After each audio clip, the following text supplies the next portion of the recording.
Episode 2। Writer Munazza Mirza. Story के start में दाइमा बिजली की रफ्तार से गाड़ी चलाने की वजह से ट्रिब्यून बे से ब्रिटिश कोलंबिया के वस्त में मौजूद यूनियन क्लब तक 6 घंटे के बजाय 4 घंटे में पहुंच गई थी।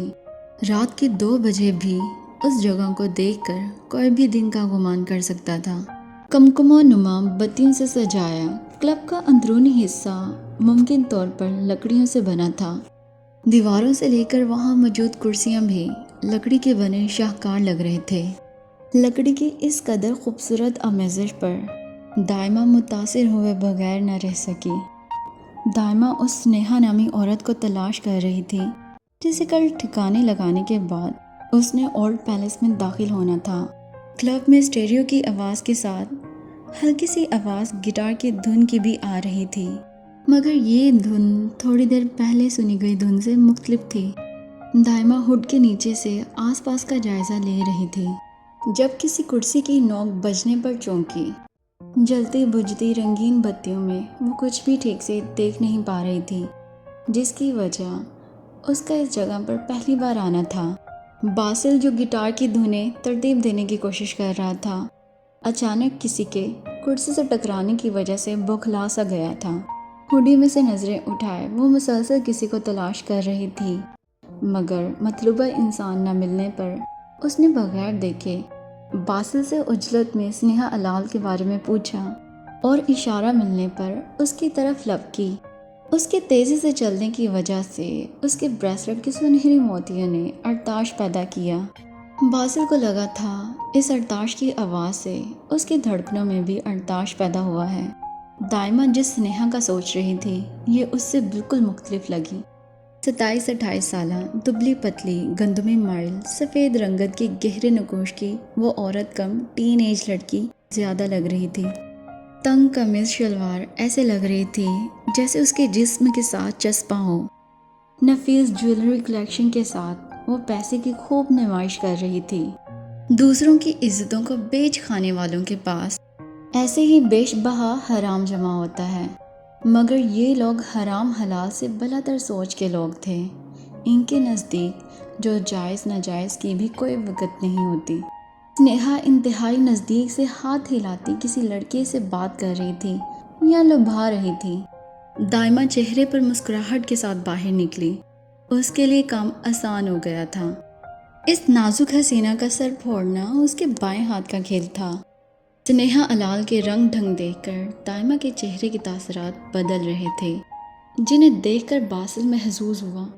दाइमा उस जगह के लजीज खानों पर हाथ साफ कर रही थी।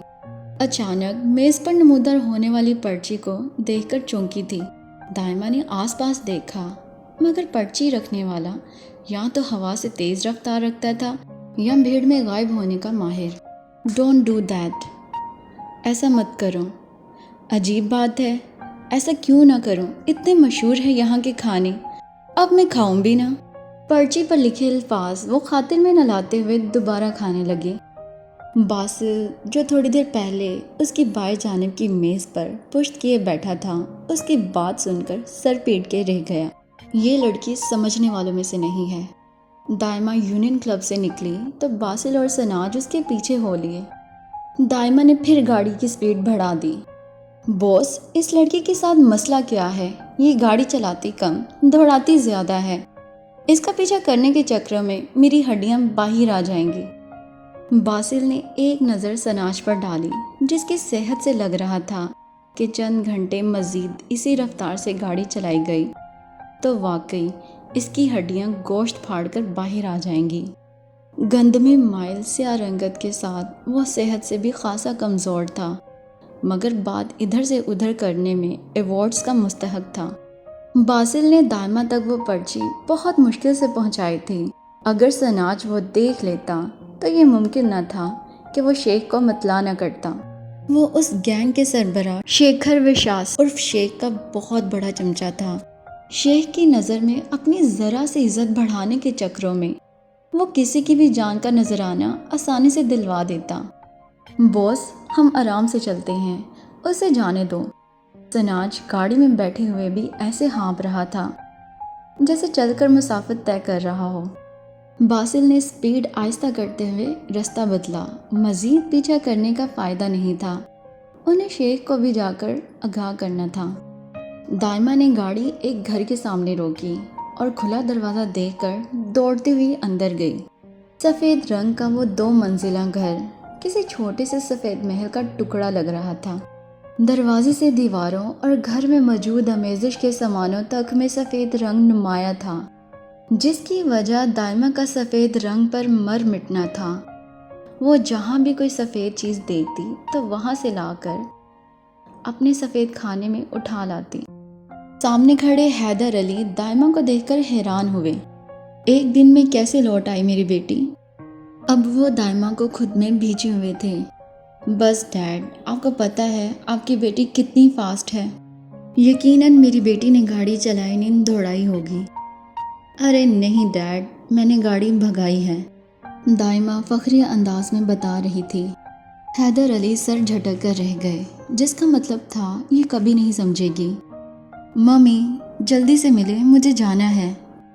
हसीना हैदर की समझ में नहीं आता था, इनके ये इकलौती औलाद इतनी फुर्तीली क्यों है। अब कहाँ जा रही हो? खतरों से खेलने, दाइमा ने इंतहाई खौफनाक आवाज़ निकालने के बाद कहका लगा के हंस पड़ी, क्योंकि वो जानती थी ये बात उसकी मम्मी को मुतासिर करने के लिए काफ़ी नहीं। दाइमा कब आओगी वापस? आज, कल या 3 दिन बाद या कभी नहीं?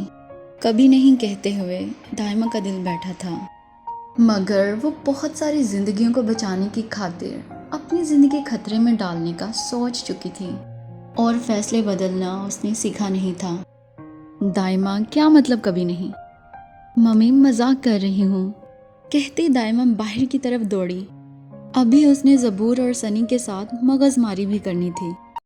खैर, इसी के साथ इस एपिसोड की एक्सप्लेनेशन यहीं कंप्लीट होती है। दोस्तों, अगर आपको ये नावल पसंद आ रहा है और अगर आप चाहते हैं कि मैं इसके नेक्स्ट एपिसोड भी एक्सप्लेन करूं, आप कमेंट सेक्शन में जाकर ज़रूर बताएं और वीडियो को लाइक और शेयर भी कर दें, ताकि मुझे पता चले कि आपको ये पसंद आ रहा है, और साथ चैनल को सब्सक्राइब भी कर दें। Thanks for watching.